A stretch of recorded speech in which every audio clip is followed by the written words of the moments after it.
News with Walter Cronkite. Good evening. Shortly before dawn, Jimmy Carter reached the end of his improbable 2-year, half-million-mile political quest and won the presidency.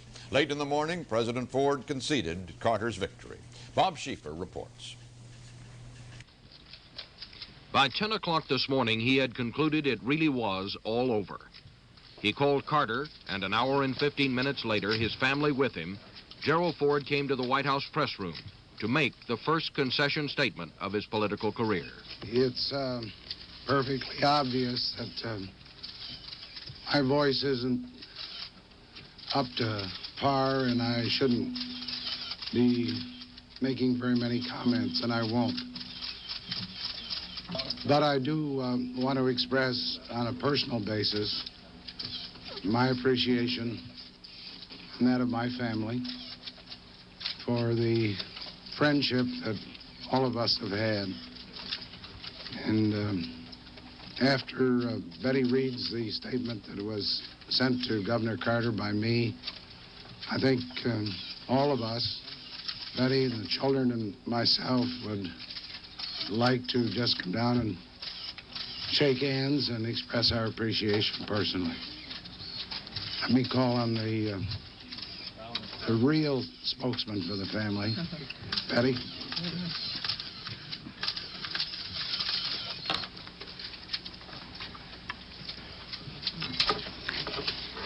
It's been the greatest honor of my husband's life to have served his fellow Americans during 2 of the most difficult years in our history.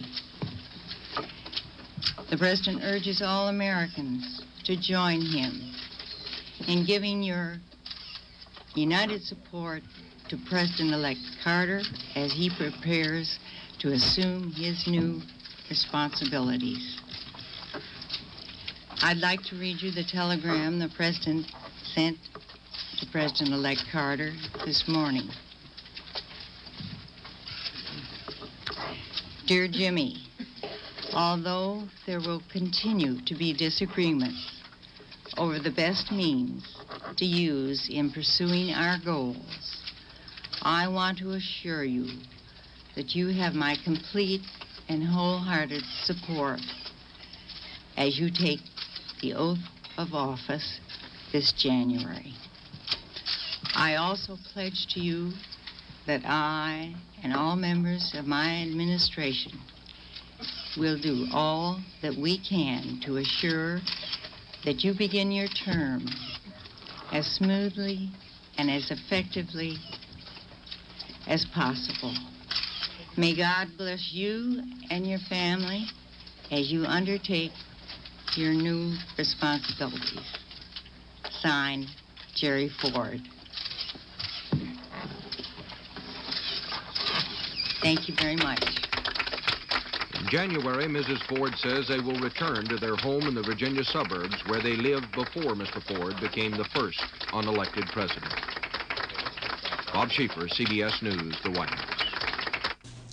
And in January, the Jimmy Carters of Plains, Georgia will move into the White House. But Plains still is home, and it was there the man who will be the 39th president headed with his victory. Ed Bradley reports. Any way you looked at it, it was a long night, and by the time the Carter campaign returned to Albany, Georgia, 9-year-old Amy was asleep in her father's arms.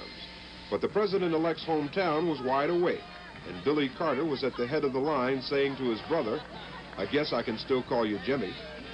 They'd been up all day and partied in the street all night, and if ever there was a hometown boy who grew up, made good, and never forgot the home folks, it was Jimmy Carter. And if ever there was a mother proud of her son, it had to be Miss Lillian. And at this proudest time in his life, Jimmy Carter was home again in this almost make-believe town with people who have meant so much to him. I came all the way through 22 months, and I didn't get choked up until I...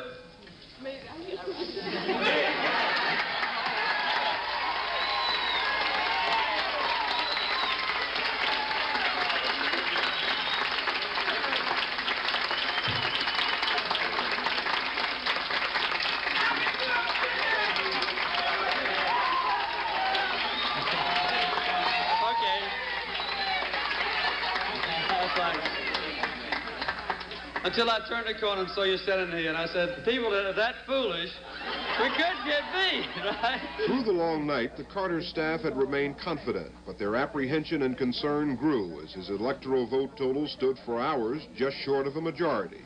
Across the street at the World Congress Center, 25,000 people inside and another 15,000 outside had celebrated all night, but it was nothing compared to the moment of victory.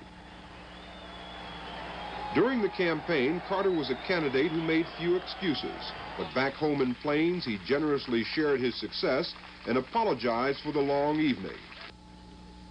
I had the best organization any candidate ever had.